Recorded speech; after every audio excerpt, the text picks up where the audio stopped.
went through a couple of stages with Ozzy. One time I think he wanted to leave, and he left, and then came back, and then he wanted to leave again.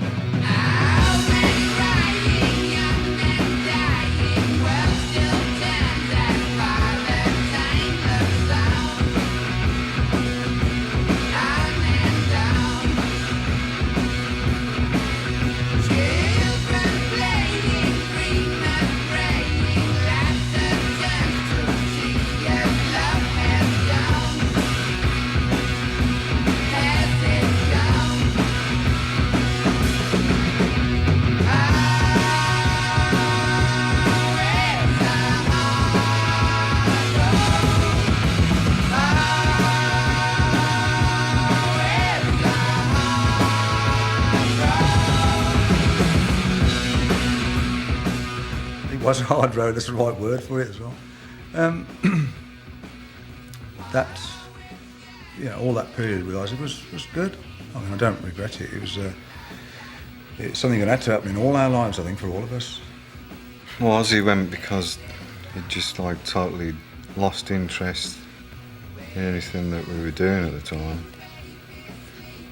and hardly ever turned up for rehearsals. And we went over to America to start the Heaven and Hell album. He turned up about a month later, and he just wasn't into it, so we needed to get on with writing the album. And so we just came to the decision that we had to part company.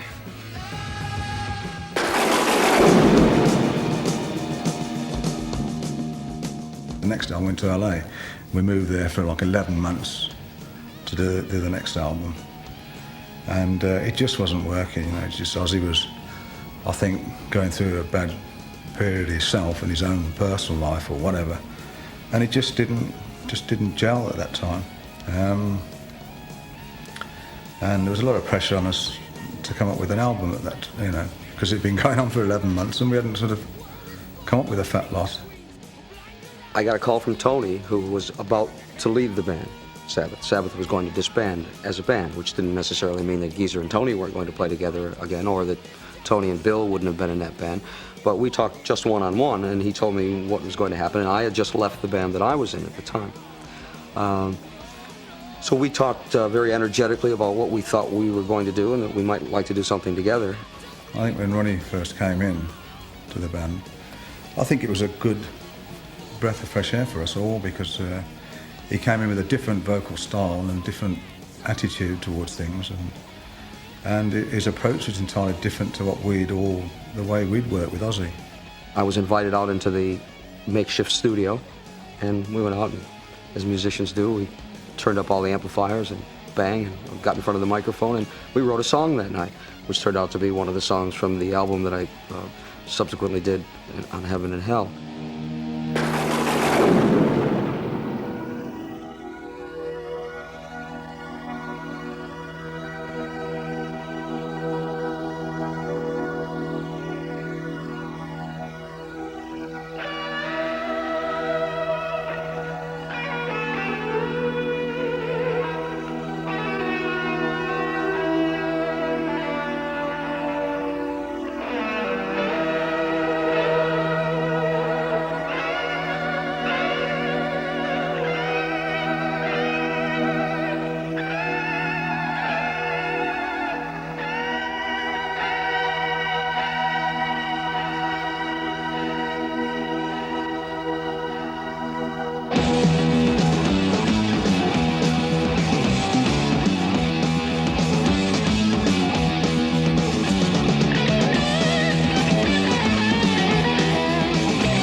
Can't you see the writing in the air?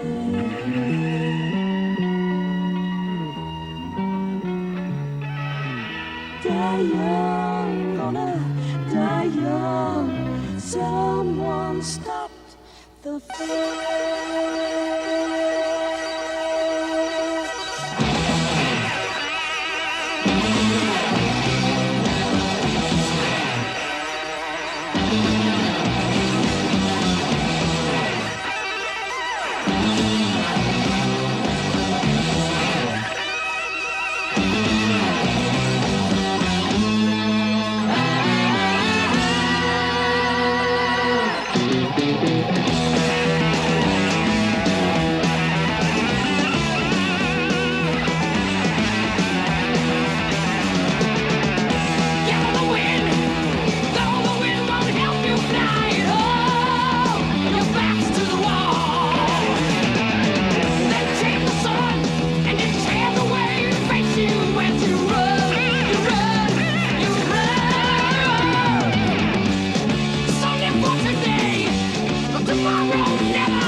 Young, a song that was written in Miami where we were recording the Heaven and Hell LP. And just a collaboration between Tony and myself in one of the bedrooms with a guitar and a germ of an idea, and just took it to fruition. Just did it the same as we do most songs. The idea starts with a small idea and grows into a full concept. Neon Nights, which was the final track that we recorded for Heaven and Hell, was done in Paris, at a studio whose name escapes me, and probably rightfully so should forever. The song began in Geezer's house when he lived just outside of Birmingham, at a place called Cloves Top, and more than outside of Birmingham, I think. And it was just, wow, we've got to write another song, lads. Oh, okay, fast one, slow one, fast one. Okay, whew, that was good, made that decision. Let's have a drink. Down to the pub, and we were very happy.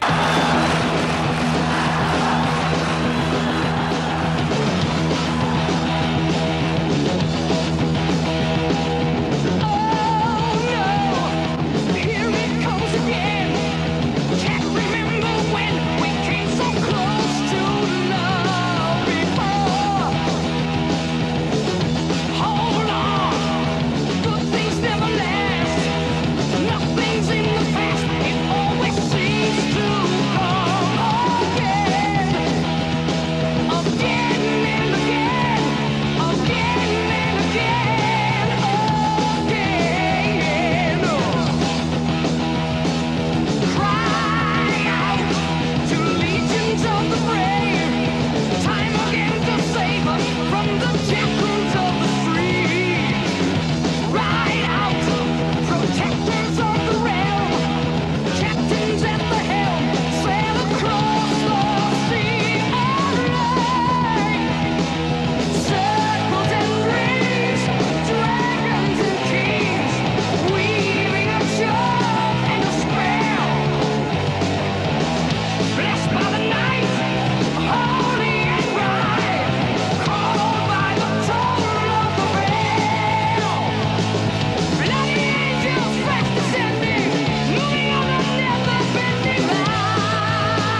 we were in Denver, and all sitting around in a restaurant preparing for the show the next day, which was another sold-out stadium job, 100,000 people, and the tour was going so well, and we were all really happy about everything. And we got a telephone call. They brought the phone there, and I don't remember who. Probably me. Yes, hello. What? No. Bill's decided to turn around. He's not going to Denver. He's going to LA, and he's not going to come back again. And just didn't know what to do. We had to cancel that show. Well, Bill left on tour because he was having really severe alcohol and drug problems. And this one day he just said, I've got to go home. I just got real angry, and that was it. I couldn't do any more. It was resentment that took me off the road. It was booze, narcotics, and resentment that took me off the Heaven and Hell tour. You know, I loved Black Sabbath, and still do. I have very fond memories of that. But my realities are, you know, I need to consider my realities too, outside of drumming in Black Sabbath. My priorities have changed much since I've gotten clean. You know, at one point I used to crave fame and success, and now I crave peace and quiet.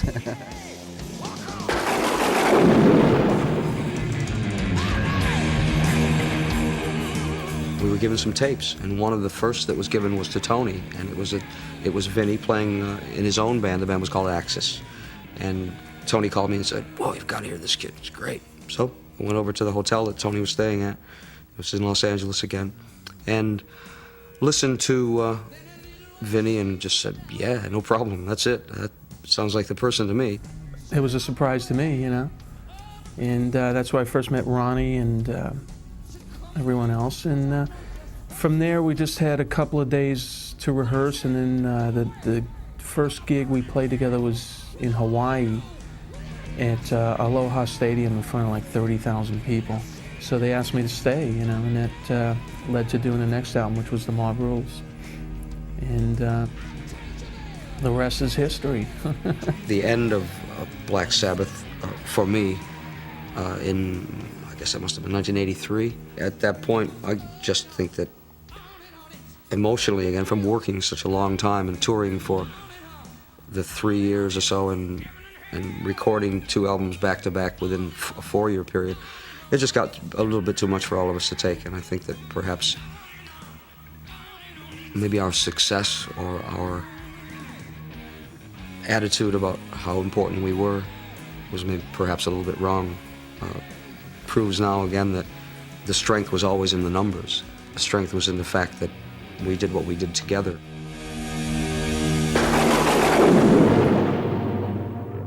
After Ronnie and Vinny had gone, me and Tony just decided to scrap the name Sabbath and just form a band with nothing, not Black Sabbath. So, and we were mismanaged by Don Arden at the time, so he suggested getting Ian Gillan into the band. And I thought, Ian Gillan, how the bloody hell is that going to sound like?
So anyhow, we had a meeting with Ian, and all got wrecked as usual. And it's, you know, we seemed to get on well enough together. So we went in and did the Born Again album. But it was supposed to go out not as Black Sabbath. We were thinking like Gillen will owe me bottle or something like that, and Ward. And then right at the last minute, the record company says, "We're not. You got to put it out as a Sabbath album." And there's the contract. He contracted to do it, and I just didn't want any part of it. I mean, we had to go along with the record company, and then we did the tour, and I just hated that as well. We brought Ian Gillan into the band for a Born Again album, and that band really was put together on paper. We'd never rehearsed. It was only like, it seemed a good idea at the time.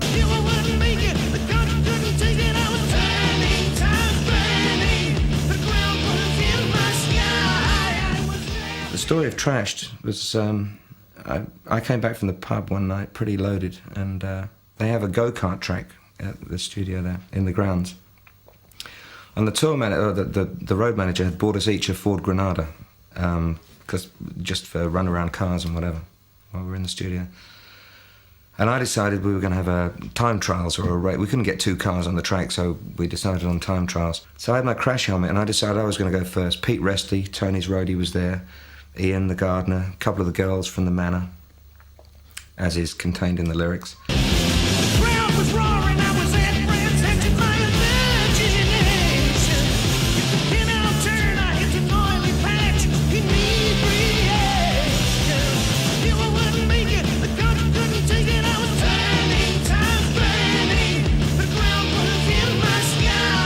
I must have clipped one of these tyres, and as I came round the next lap, there's a tyre on this sort of right angle bend, and it just lifted the car up, and I rolled it like 3 or 4 times, and ended up upside down.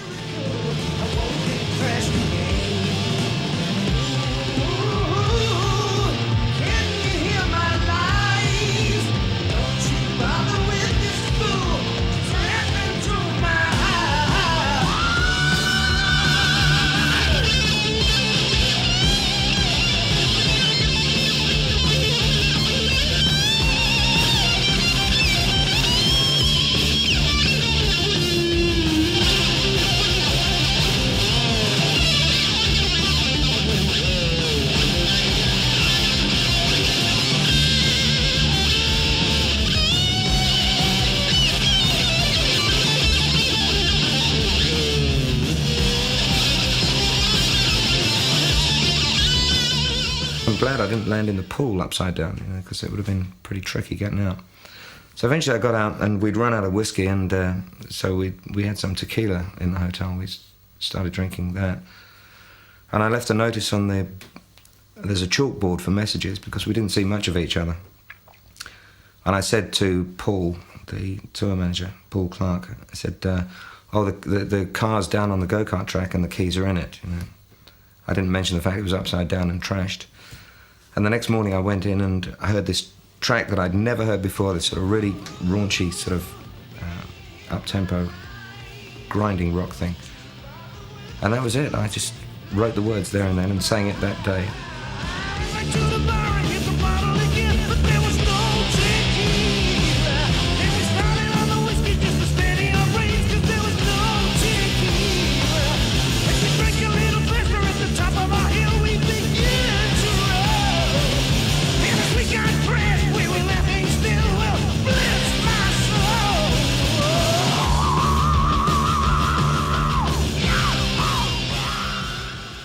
I thought, Ian's, still is. He's a great friend, and I still speak to him a lot. I think he's a real good vocalist. Certainly identifiable, his voice is. But I think within the Sabbath fold, it was really difficult for him to have to come into a band from like Deep Purple to Black Sabbath, because we were both in the 70s rivals. And then, of course, to come with us, to expect him to sing old Ozzy stuff, and that was pretty difficult, really. What a start to a tour. Unbelievable. We had a great time. It was fantastic. I was the worst singer Black Sabbath ever had. It was totally incompatible with any music they'd ever done. I didn't wear leathers. I wasn't of that image.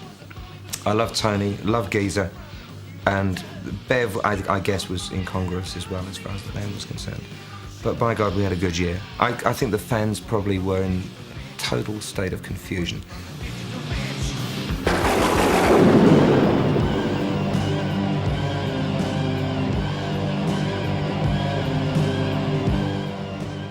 The songs, I think, were quite good.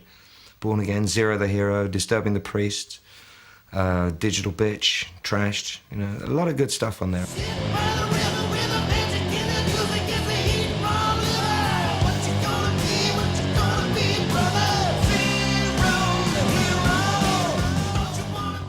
Well, after the Born Again disaster was over with, I just got totally disillusioned with the whole thing, and I left in, what was it, sometime in 1984 after the Born Again tour. I just had enough of it. People got involved that stirred it up a little bit, and anyway, Geezer went off and done his own thing, and I done mine. After like the 3 or 4 albums that we did, Geese decided to try other things, and then we just carried on. Me and Tone put a thing together which was supposedly a solo album, which ended up being Seventh Star, and it just went on from there.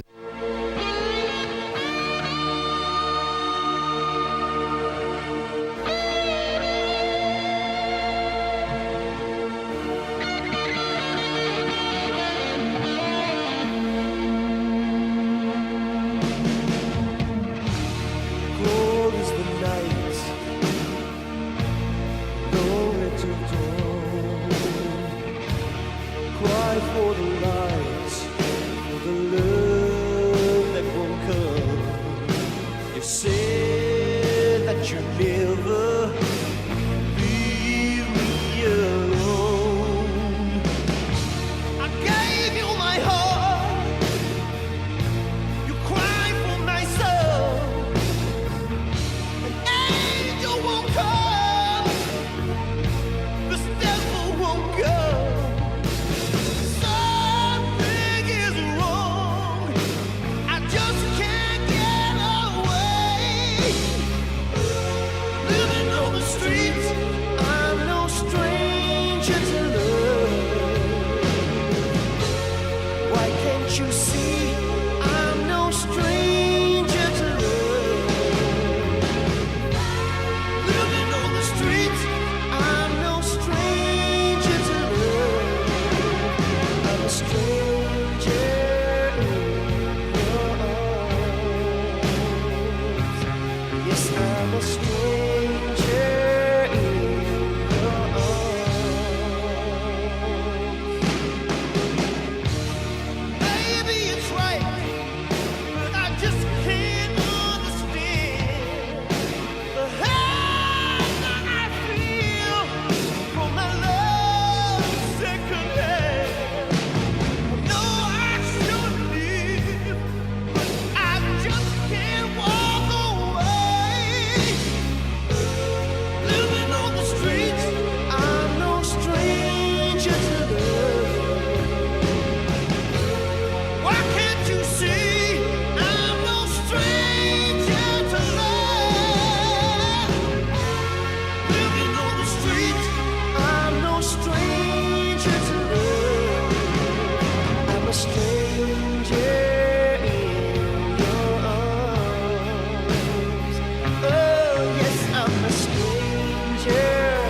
weird doing No Strangers to Love because it was sort of a real different thing to what they've been used to over all the years as Sabbath, you know. But again, it was interesting because it was a bit different. I didn't exactly want to be the front figure in that at all, but it came about that that's who it was. I'd have rather just been one of the band and that's it. And Eternal Idol followed on from that, trying to... Ray Gillan come in to replace Glenn Hughes halfway through the Seven Star tour. He recorded the next album, then left. So we had to get Tony Martin in at the last sort of minute, and he did the vocals on that.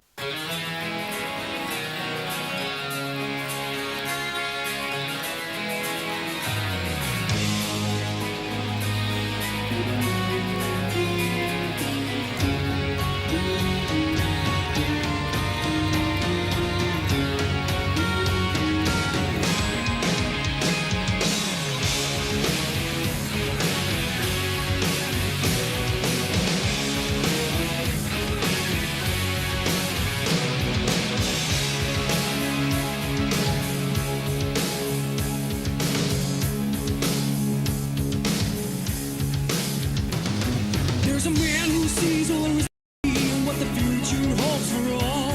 As the days grow dark, was his soul and final warning. Beware of the one with invisible friends, they will steal into your mind. And all too soon the signs begin to show. Rise up to the shining. Live long, live now.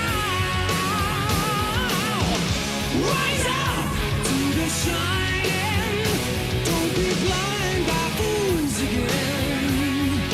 Fools again.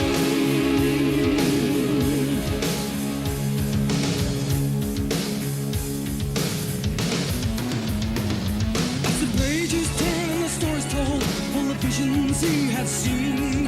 The house on the hill with the haunted eyes that call.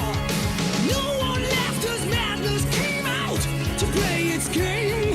If you stay too long, you'll finally go insane. Now, rise up to the shining. Live long, live now. Rise up to the shining.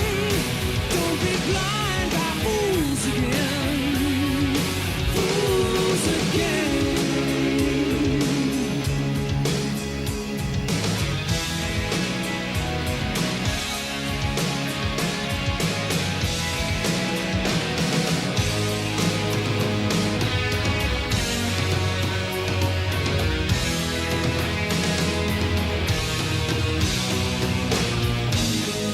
Bells will tingle too on your way. Oh, let the light lead your way to the golden throne. It's the only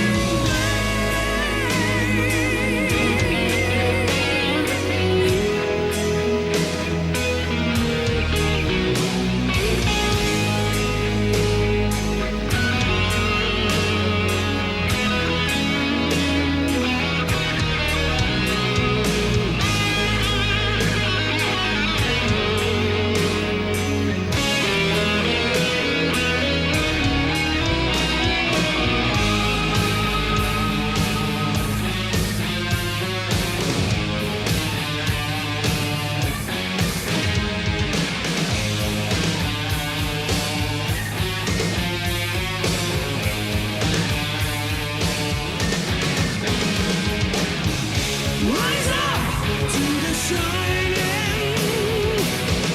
Live long, live now.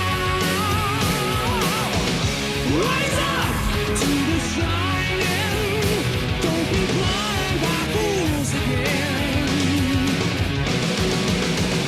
Rise up to the shining.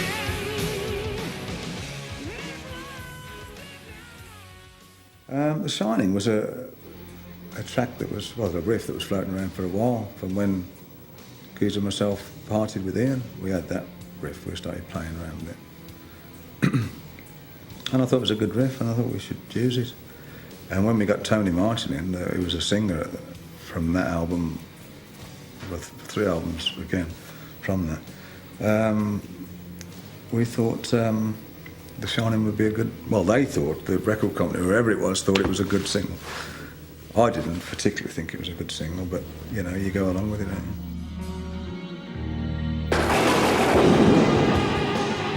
The period after all the rubbish we went through from the Eternal Idol album, I signed with a new management, Phil Banfield, who was really good, and Ernest Chapman. And they really helped me a hell of a lot and sorted a lot of problems out from the past. And we decided to put a band together, you know, get the right people involved, because the people I'd had from the Seven Star weren't really known musicians apart from Glenn Hughes. They were like LA kids, you know. I mean, they are now, actually. They're in Alice Cooper and whatnot now, but at the time they were unknown.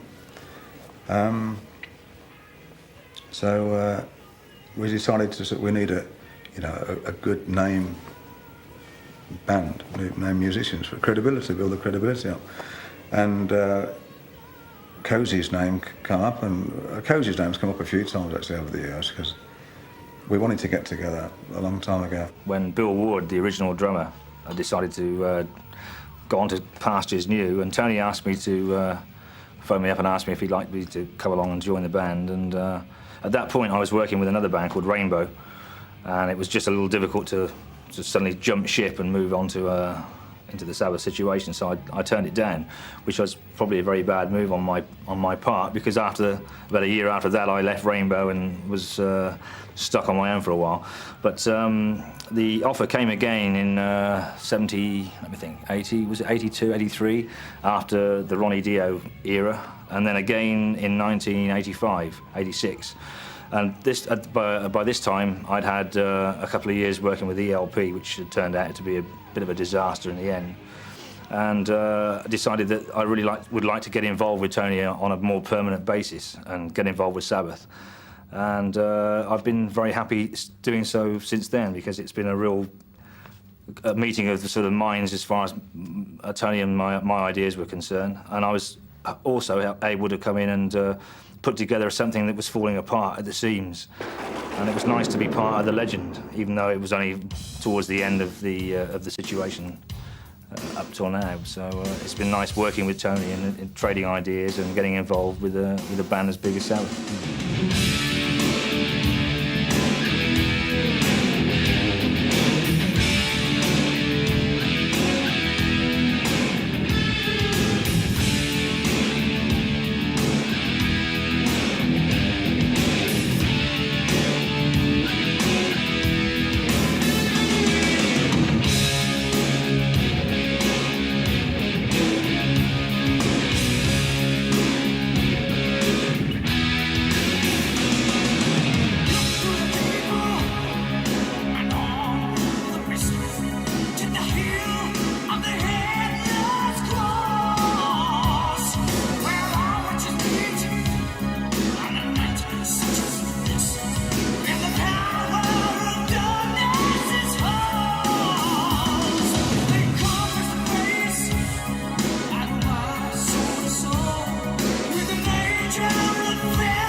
Cozy came to my house and stayed with me for a month, and or 3 weeks or something, and we just, you know, put bits and dabs down on tape and swapped ideas. It was very helpful, really.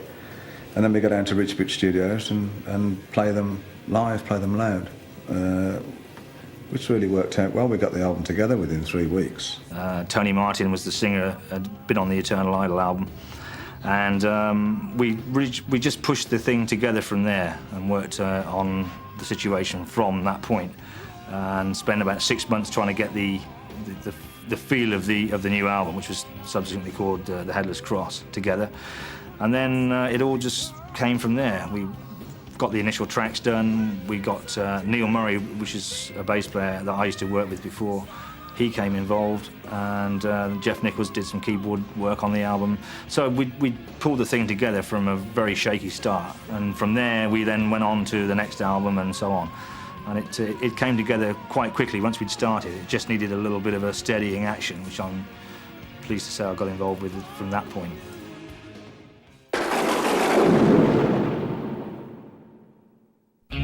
The chapter is opened, the pages are torn.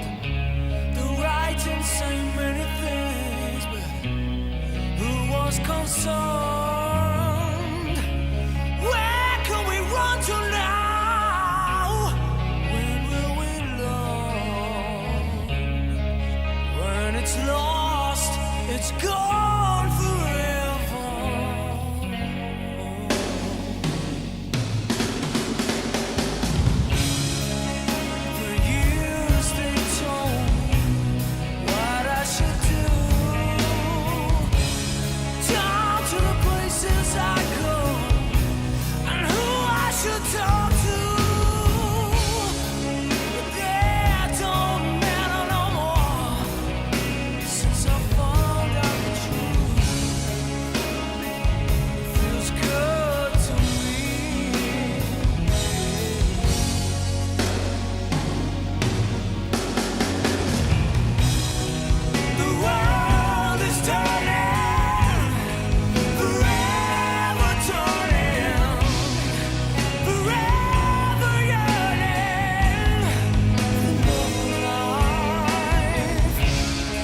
Why we called it Tour, don't ask me, but we did. And then we brought in Neil Murray to play bass. He also done the tour as well, by the way, the Headless Cross tour. So, you know, there was quite a few named people in that band, and it was a good band. So we went in to do the tour album in Rockfield, whereas where we are now again, which has been coming for the last 20 bloody years. Recorded that, done a video, Feels Good to Me, which that track was selected because I think it was probably the most suitable as a ballady single, I suppose. I don't know. But I liked it. You know, whether you say it's Black Sabbath or not is another thing. Many people, when they think of Sabbath, have got a definitive idea in their head what Sabbath means to them. And maybe they grew up with the band, maybe they had a particular track on an album that really changed their life. Again, when you've got a band that goes back so far, there's going to be so many different parts of the music that are going to affect you in some way. And again, at the end of the day, you have to have the ultimate goal, which is what Sabbath is all about. And that's really what we're trying to do to continue the story. Where the story will end, my guess is as good as anybody else's. This all began in Minneapolis, Minnesota. I was doing a show there with my own band, with a band called Dio, and Geezer came to the show, and I told him he couldn't come to the show unless he brought his bass, because he had to play. So he said, okay. So he brought his bass, which got lost on the airplane, of course. So he had to borrow another one, but he did play. And just from that beginning, I mean, it was wonderful. It was like we'd played together forever when we hadn't really played in 10 years or 11 years together. And nothing really had changed. And then, of course, the most important part came. We went back to the dressing room and hoisted a few. And that ended up being, hey, let's get back together again. This is great. You know, the way those things go.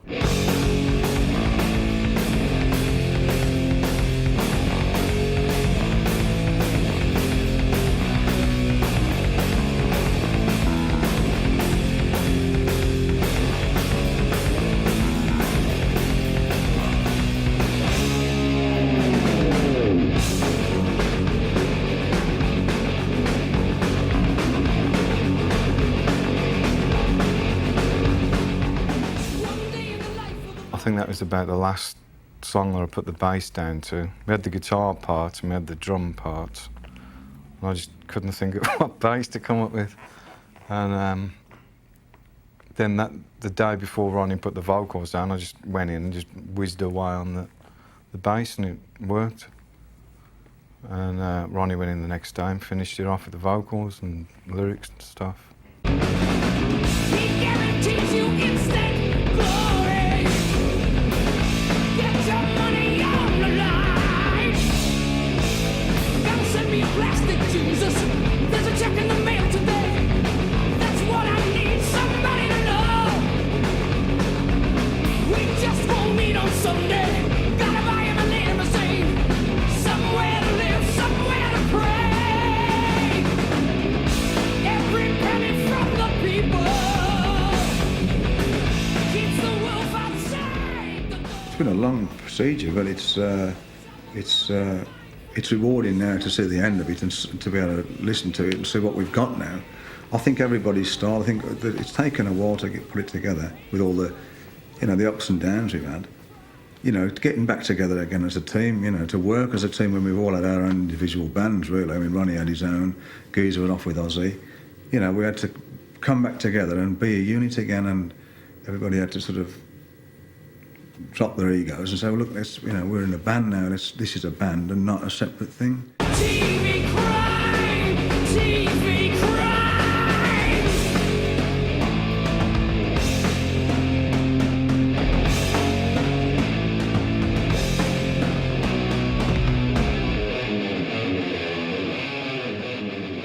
Everybody's had a lot more input than the other albums, I think.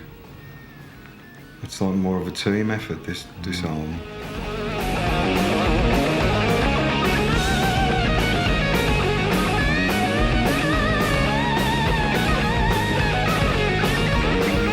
To be honest, a lot of the stuff, like Geezer's come out a lot more now, so it's more, You know, he's come up with more riffs and more ideas than I think you ever have, haven't you? On this album. This is really good. He managed to get him out finally after him. He's had stuff tucked away for years. He just sticks it on his cassette and shoves it in the cupboard somewhere. Plus, in the studio, having Mac producing us, we can all concentrate on our own things rather than having to think what everybody else sounds like and everything. So it's really good, you know. Well, TV Crimes was originally called Nursery Crimes. Nursery Crimes, I believe, was a title of someone's album at one point. I don't know whose it was, but it was someone's album title. And it seemed clever at the time, but then realizing that it was someone else's, I, of course, wanted to change it. But it wore that title forever and ever and ever until I finally did write the song and called it TV Crimes. It was always referred to as Nursery Crimes. In fact, it was so ingrained in there that when it came time to sing the song, I inadvertently said Nursery Crimes instead of TV Crimes. I've since gotten that out of my system. I think Vinny was probably more surprised than anyone about the song because he had left after laying the basic track down.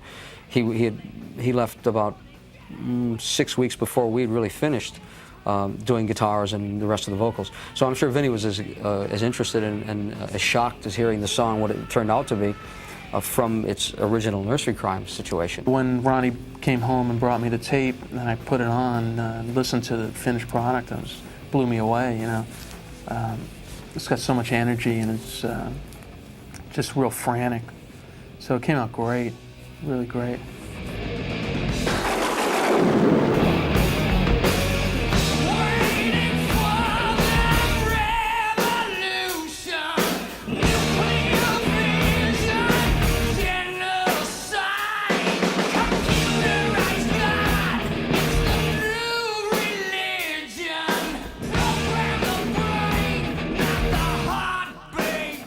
I like the song very much. I think Computer got it. I mean, it's such a different song from what it used to be called.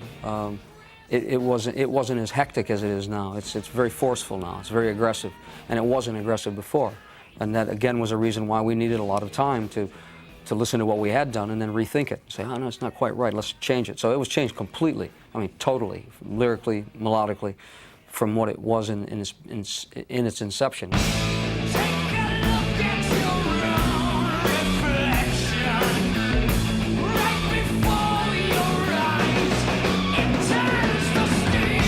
Some of the lines in the song say it all. The computer says, "Man's a mistake, so we'll fix it." And let's hope that we're not around when they want to fix us.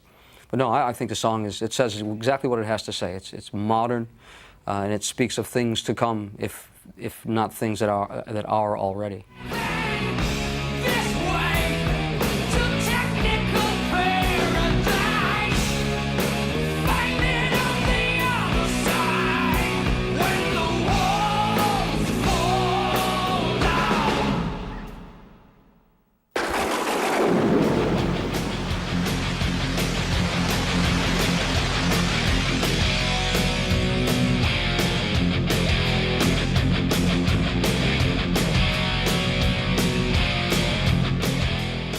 Finally finished it all up and we didn't know what to call it, so I made a list of about 20 different names, and we wanted, rather than pick one song to have the title of the album, we wanted one title to sum the whole album up, and I came up with Dehumanizer, and everybody else liked that.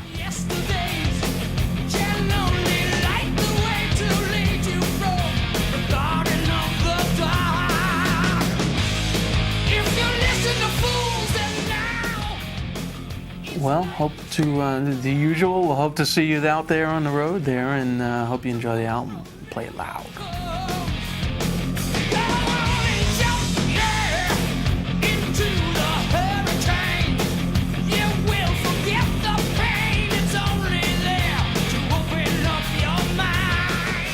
It's going to be a wonderful year for us to be able just to play again under the confines of these people in this band who are just so phenomenally good. It certainly made my life very easy as a singer.